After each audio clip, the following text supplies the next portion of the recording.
मतलब वही बात हो गई कि रहेंगे 9th फेल, बनेंगे बिहार का मुख्यमंत्री। यहाँ दो क्षेत्रीय दल है, राजद और जदयू, जो बारी बारी से आज 30-35 वर्षों से बिहार को राज कर रहे हैं। आज जो बिहार के सत्ता पक्ष में मलाई खा रहे हैं, वो भी कल नीतीश जी को मानसिक बीमार बताते थे। सबसे पहले सुशील मोदी जी 2022 के नवंबर में उन्होंने कहा था कि नीतीश जी का मानसिक इलाज हो।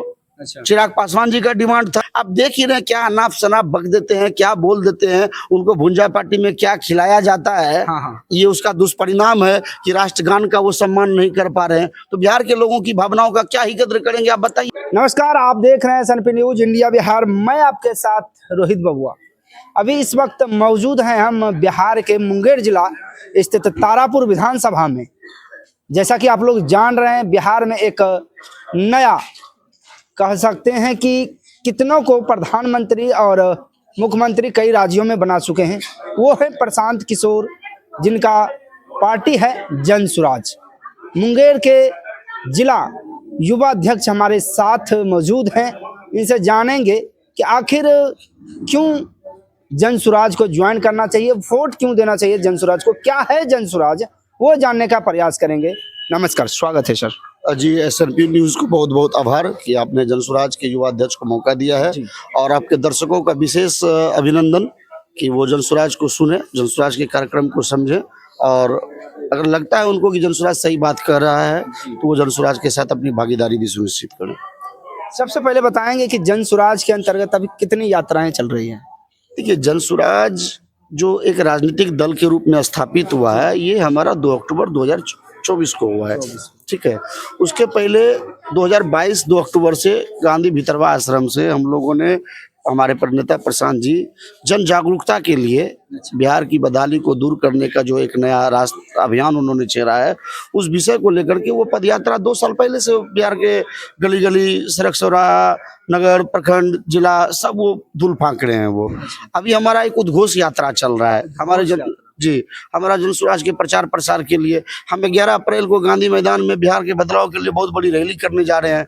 आज तारापुर विधानसभा में हम लोग तारापुर प्रखंड में बैठे हुए हैं, उसी बात की समीक्षा के लिए हम अपने पदाधिकारियों के साथ बैठे हुए थे।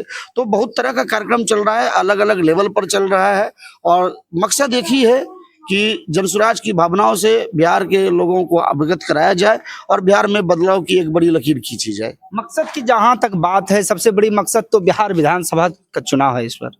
देखिए, इसलिए तो हम लोग एक राजनीतिक दल के रूप में स्थापित हुए हैं। बिना राजनीतिक शक्तियों का बिहार में क्या बदलाव लाइएगा। आज राजद, जदयू, भाजपा, कांग्रेस की लंबे शासनकाल के बावजूद, आज़ादी के इतने वर्षों के बावजूद, आज सारे लोग दावा करते हैं कि हमने बिहार को चांद पर पहुंचा दिया, तो सूरज के परिक्रमा लगवा दिया। अरे भैया, बिहार आज भी देश के सबसे फिसड्डी राज्यों में है। आज भी बिहार के करोड़ों युवाओं को पंजाब में, गुजरात में, महाराष्ट्र में, तेलंगाना में गाली बात और धक्का खाना पड़ रहा है। बिहारी शर्म की बात बना दी गई है। बिहारियों को गाली और हिकारत की नजर से देखा जाता है। तो बिहार को बदलने के लिए बिहार के लोगों को ही आगे आना होगा। प्रशांत जी बिहार की लड़ाई लड़ रहे हैं, और बिहार के एक एक युवा, बिहार की एक एक महिला, बिहार के सारे बुजुर्गों, नौनियालों का साथ प्रशांत जी के साथ है। जनसुराज अपने अभियान में है, और इस चुनाव में हम बता देंगे कि जनसुराज बिहार की भावना है। कहीं ना कहीं देखा जा रहा है कि जनता को हर एक बार बलगलाने का काम किया जा रहा है। कई पार्टी टूट जाते हैं, उसके बाद वोट लेके एक ही में शामिल हो जाते हैं। इस पे क्या कहेंगे आप? देखिए, जो बिहार की राजनीतिक व्यवस्था है, यहाँ 2 क्षेत्रीय दल है, राजद और जदयू, जो बारी बारी से आज 30-35 वर्षों से बिहार को राज कर रहे हैं। लेकिन ये दोनों दल से ज्यादा दोषी आज बिहार की बदहाली के लिए कांग्रेस और भाजपा है। कांग्रेस ने लालू जी के जंगल राज के हाथों बिहार को गिरवी रख दिया, और भाजपा नीतीश जी के अफसरशाही के हाथों बिहार को गिरवी रख दिया है।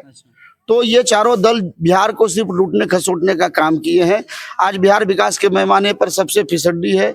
गरीबी, भूखमरी में, पर कैपिटा इनकम में हम सबसे पीछे हैं। तो अब ये नहीं चलेगा। बिहार के लोग जागरूक हो गए हैं, और पहले कोई विकल्प नहीं था, आज जनसुराज सबसे बेहतर विकल्प के रूप में है।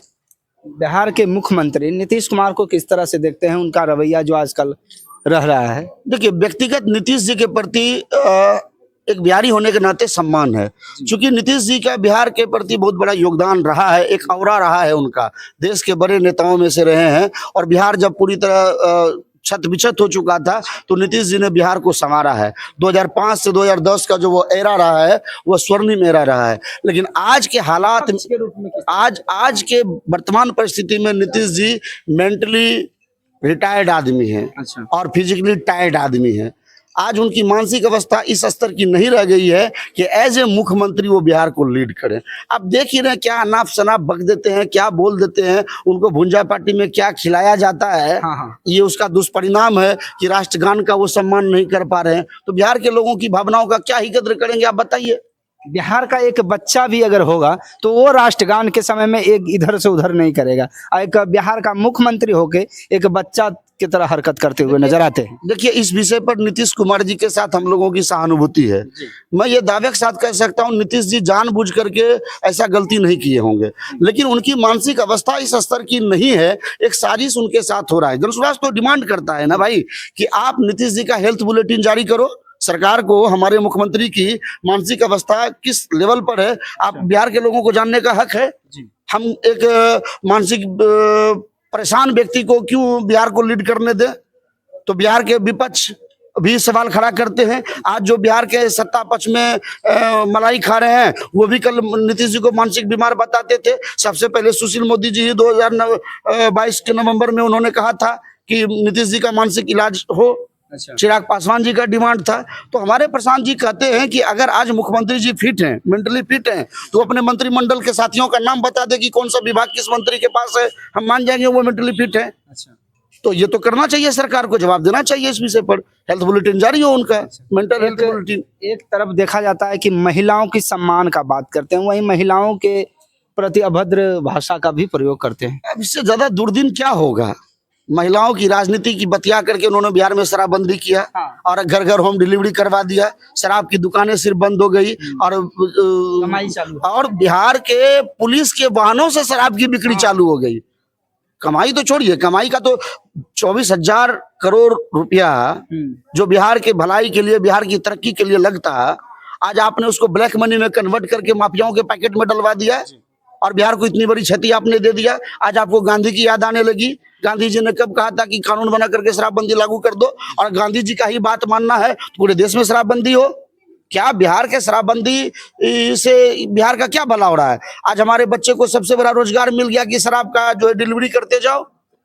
शराब बंदी बिहार का एक अभिशाप है। आज हमारे बच्चे जो पहले शराब पीते थे, वो अब सुलेसन पीने लगे हैं, वो अफीम पीने लगे हैं, वो चरस पीने लगे हैं, वो ब्राउन शुगर के आदी हो गए हैं। तो बिहार को तो आपने पंजाब के उड़ता पंजाब बना दिया आपने। आप एक नशा को, जो पहले दुकान में एक कंपनी के मानकों के आधार पर वो तय होता था, उसको सरकार लाइसेंस देती थी कि इन चीजों का शराब में इस्तेमाल करके वो हेल्दी शराब होता था। हालांकि शराब के पक्षधर जनसुराज हेल्दी होता है। अरे जो मानक के आधार पर शराब बनता है ना, जब हम लोग उसको पी रहे थे, आज जिस राज्य में शराबबंदी नहीं है वहां के लोग शराब पी रहे हैं ना, तो एक उसका एक मानक है ना सरकार का। इन मानकों को मेंटेन करके आप शराब बना सकते हो। तो उस दृष्टिकोण से पी रहे हैं तो वो जहरीली शराब तो नहीं है, कम से कम मर तो नहीं रहे हैं। आज बिहार के देख लीजिए, सैकड़ों लोग कैसे जहरीली शराब पर करके ब्लैक मार्केट को कोई कुछ भी जहर मिला करके बेच दे रहा है और उसका कोई मॉनिटरिंग सिस्टम नहीं है। या तो शराबबंदी को सफल करो, और अगर ये सफल आपसे नहीं हो पा रहा है तो शराबबंदी को खत्म करो। राजस्व को क्यों घाटा पहुंचा रहे हो भाई? तेजस्वी यादव के बारे में क्या कुछ कहेंगे आप? क्या कहना है? सबसे देखा जा रहा है कि माई बहन योजना झारखंड के तौर पर बिहार में भी लाने का घोषणा किए हैं। उनको कितनी समझदारी है? उनको बिहार का कुछ समझ में आता है? हेलीकॉप्टर पर मछली खा करके रील बनाना है। अब बिहार का जब सत्र चलेगा तो हनीमून पैकेज पर चले जाना है। उनको माई बहन आज योजना सोच रहा है। माई मुख्यमंत्री थी, अब बहन राज्यसभा की सांसद होकर के भी लोकसभा लड़ गई, तो माई बहन यही उनका योजना है क्या? अरे उनको पहले कहिए भौजाई योजना लागू करे। उनकी भौजाई हाईकोर्ट चली गई है यही 2,500 टका मंथली भत्ता के लिए। ये माई बहन योजना बिहार को बुर्बक बनाने का एक अभियान है। उनको कौन ये डिजाइन करके प्लान दे रहा है लोगों को गुमराह करने का? आप बिहार का बजट जानते हैं? 3 लाख करोड़ बिहार का बजट पेश किया गया है इस वर्तमान बजट में डिप्टी सीएम, और 2,500 महिला, 2,500 प्रति महिला को पर मंथ देना है। बिहार आधी आबादी है महिलाओं की, 14 करोड़ की आबादी है, 7 करोड़ महिलाओं की आबादी होगी। अगर उसमें बालिग को मतलब बच्ची को छोड़ दिया जाए तो 4 से 5 करोड़ महिला होंगे। 4-5 करोड़ महिला गुना 2,500 महीना कर लीजिए, 1.5 लाख करोड़ का बजट है। 1.5 लाख करोड़ रुपया तेजस्वी जी के चारा घोटाले के पैसे से आएगा क्या? क्या बात करते हैं ये लोग, कुछ भी बोल, मतलब चोर घटा मोबाइल हाथ में है, पढ़े सब 9th फेल है बिहार के लोगों को समझते हैं आप क्या? किसी ने प्लान डिजाइन करके बता दिया और उसको लग रहा है कि फेल कौन है बिहार के? कौन ऐसे नेता हैं जो 9th फेल है? अरे भैया, ये कितने बड़े दुर्भाग्य की बात है कि जिसके माता और पिता दोनों मुख्यमंत्री रहे हो और उनके बच्चे मैट्रिक पास नहीं किए हैं और वो बिहार के राजा बनेगा, बिहार को लीड करेगा। इससे ज्यादा तेजस्वी यादव को, तेजस्वी यादव जी अगर 9th पास हैं, मैट्रिक पास हैं, तो अपना सर्टिफिकेट जारी कर दे बिहार के लोगों के सामने, क्या दिक्कत है उसमें? हम डिमांड करते हैं, अच्छा, हम तेजस्वी जी से डिमांड करते हैं कि अगर आपने मैट्रिक पास किया है तो आप बिहार के लोगों को अपना सर्टिफिकेट दिखा दीजिए। तो तेजस्वी यादव मैट्रिक फेल हैं? बिल्कुल, इसमें क्या दिक्कत है? वो स्वयं कहते हैं, वो तो कहते हैं कि हम क्रिकेट खेलने के चक्कर में पढ़ाई किए नहीं, आखिर पूरे जीवन में 39 रन मात्र बनाए हैं। 39 रन मारे और 10वां पास नहीं कर पाए, मैट्रिक फेल। अरे आप बिहार मोबाइल हाथ में गूगल कीजिए कि तेजस्वी जी अपने क्रिकेट के करियर में टोटल कितना रन बनाए हैं। अभी तक पूरे जीवन में उन्होंने मात्र 39 रन बनाए हैं और एक भी कोई मैच नहीं खेला है। वो सिर्फ पानी ढोने में 39 रन पीटे हैं। वो पानी ढोने में कोई 39 रन कैसे पीट देते हैं? अब वही जब मौका मिला होगा 1-2 मैच खेलने का, अब वो दावा करते हैं कि हम विराट कोहली को अपनी कप्तानी में खिलाए हैं। इसका मतलब है कि विराट कोहली से बड़े क्रिकेटर हो गए वो। मतलब वही बात हो गई कि रहेंगे 9th फेल, बनेंगे बिहार का मुख्यमंत्री, बड़े क्रिकेटर भी बनेंगे। तो अब उनका अपना थेरेपी है, उनका अपना, ये लोग जंगल राज के ब्रांड एम्बेसडर है, जंगल राज के युवराज हैं। उनके ये बिहार का जो मुफ्तखोरी है भाजपा का, ये तो लालू जी और तेजस्वी का देन है ना। कि लोगों को लगता है कि भाई तेजस्वी को का राज आ जाएगा, जंगल राज लौट जाएगा, इससे अच्छा है चलो भाजपा काम करे ना करे, इसी को वोट दे दो। लालू के डर से भाजपा को, भाजपा के डर से लालू को। यही तो बिहार में हो रहा है। लालू परिवार से एक और वीडियो वायरल हुआ था होली के समय में, याद है आपको? क्या कहिएगा भाई, वो लोग आदतन वो लोग क्या, वो विषय जनसुराज का नहीं है। वो नेता प्रतिपक्ष की भूमिका नहीं निभा पा रहे हैं, बिहार का मुख्यमंत्री बनना चाहते हैं। चमकी में वो डिप्टी सीएम थे ना, बिहार के बच्चे मर रहे थे तो कहाँ थे? पटना के बाढ़ में वो कहाँ थे?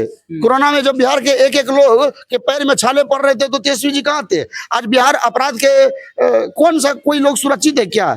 किसी का इलाज हो रहा है क्या अस्पताल में? आप नेता प्रतिपक्ष है, 80 विधायक आपके पास है, सरकार को ना थाप पा रहे हैं क्या? सरकार डिरेल है और विपक्ष भी मौन है, तो बिहार तो राम भरोसे है। तो क्या जन सुराज आने के बाद ये सब कार्य हो जाएगा? हम जन सुराज पार्टी बनाए ही इसीलिए है। जन सुराज पार्टी बनाने का क्या जरूरत पड़ गया? बिहार में तो इतनी सारी पार्टियां हैं, हम किसी के कार्यकर्ता होकर काम कर सकते थे। बिहार के 1 करोड़ लोगों ने मिलकर के जन सुराज पार्टी को बनाया है। तो क्या लगता है कि बिहार के लोग, युवा अब बिहार से बाहर पलायन नहीं होंगे? यही हमारा जन सुराज की सबसे पहली प्राथमिकता है। जन सुराज पार्टी हर पंचायत में 1000, 1200, 1500 युवाओं के लिए रोजी रोजगार की व्यवस्था करेंगे। हम 1 साल के अंतर्गत, 1 साल के अंदर बिहार में युवाओं के प्लान को रोक देंगे रोजी रोजगार के लिए। अब कोई स्वेच्छा से ही बाहर कमाना जा रहे तो हम बिहार में सरकार बनाने के बाद ऐसी व्यवस्था बनाएंगे कि दिल्ली पंजाब के लोग हमारे यहाँ कमाने के लिए आए और हम उनको दिल से स्वागत करेंगे, उनको गाली नहीं बकेंगे, उनको हम ये दिखाएंगे कि बिहारी का जब दिन खराब था, हमारी सरकार हमारी साथ नहीं दे पा रही थी, तो तुम्हारे यहाँ जब हम रोजी रोजगार के लिए गए और तुमने बात गाली से हमारा सम्मान किया, हमारा अपमान किया, लेकिन जब तुम हमारे यहाँ कमाने आओगे तो हम तुमको इज्जत के साथ नौकरी भी देंगे और सम्मान भी देंगे। तो क्या तैयारी है गांधी मैदान का इस पर? गांधी मैदान की तैयारी बदलाव यात्रा की है, बदलाव रैली की है। बिहार के बदलाव की एक बड़ी, बहुत ऐतिहासिक रैली होगी। बिहार की तस्वीर और तकदीर बनाने की एक बहुत बड़ा वाहक बनेगा वो दिन, वो प्रण लेने का दिन है पूरे बिहार के युवाओं का, बिहार की महिलाओं का, बिहार के बुजुर्गों का, कि बिहार के बदलाव के लिए गांधी मैदान का जो 11 अप्रैल को ऐतिहासिक रैली होने जा रहा है, ऐसा भीड़ पहले न कभी न भूतो न भविष्य तो कभी ना हुआ होगा और ना कभी आने वाले समय में होगा। सारे रिकॉर्ड को हम लोग ध्वस्त कर देंगे। बहुत बहुत धन्यवाद जी, आपका बहुत बहुत शुक्रिया। जन सुराज की आवाज को आपने सराहा है, आपके दर्शकों का विशेष अभिनंदन, विशेष आभार। हम चाहेंगे कि आप भी जन सुराज की अच्छी भावनाओं पर अपनी नजर रखें और अगर जन सुराज के लोग अच्छी बातें कर रहे हैं तो आपका भी साथ, चूंकि आप लोकतंत्र के चौथे स्तंभ में, हमारी आपकी सामाजिक जवाबदेही है, जिम्मेदारी है। हम लोग अपने अपने तरीके से इस जिम्मेदारी को ईमानदारी पूर्वक निभाएं। और मैं जन सुराज पार्टी का जिला युवा अध्यक्ष राकेश गोप हूँ।